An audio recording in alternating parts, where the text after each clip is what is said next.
നമസ്കാരം. സിനിമ ഇപ്പോൾ ഒരു 10-20 കൊല്ലമായിട്ട് നല്ലൊരു ചേഞ്ച് വന്നിട്ടുണ്ട്. ഇപ്പം ഞാനൊക്കെ വർക്ക് ചെയ്യുന്ന സമയത്തേക്കാളും വളരെയധികം അഡ്വാൻസ്ഡ് ആയിട്ടുള്ള ടെക്നോളജീസും അല്ലെങ്കിൽ ഇപ്പോൾ ഫ്രെയിംസിൽ തന്നെ നമുക്ക് ഫോട്ടോഗ്രാഫിയിൽ വളരെയധികം അപ്ഡേഷനായിട്ടുള്ള സംഭവങ്ങൾ വന്നിട്ടുണ്ട്. ഇപ്പോൾ എൻ്റെയൊക്കെ ഒരു കൺസെപ്റ്റാണെങ്കിൽ ഞാൻ സിനിമയിലെ കൂടുതലും ഈ ഫ്രെയിംസ് എങ്ങനെ സെറ്റ് ചെയ്യാമെന്നുള്ളതാണ് ഞാൻ കൂടുതലായിട്ട് ചിന്തിച്ചിട്ടുള്ളത്. അതിപ്പോൾ ഒരു ഭരതൻ ടച്ച് തന്നെ ആൾക്കാർ കൊട്ടിഘോഷിക്കുന്നത് അത്രയ്ക്കൊന്നും ഇല്ലെങ്കിലും നമ്മുടേതായ രീതിയിലുള്ള കാര്യങ്ങൾ ചെയ്തിട്ടുണ്ട്.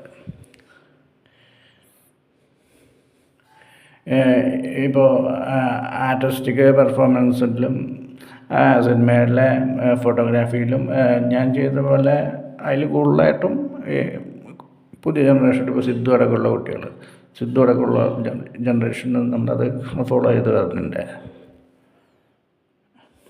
ഇപ്പം നമ്മുടെ ഒരു പഴയ ജനറേഷൻ്റെ കാലഘട്ടം കഴിയുമ്പോഴത്തേക്കും പുതിയ ജനറേഷൻ അതിൻ്റെ ഒരു അഡ്വാൻസ്ഡായിട്ട് വരുന്നുണ്ട്.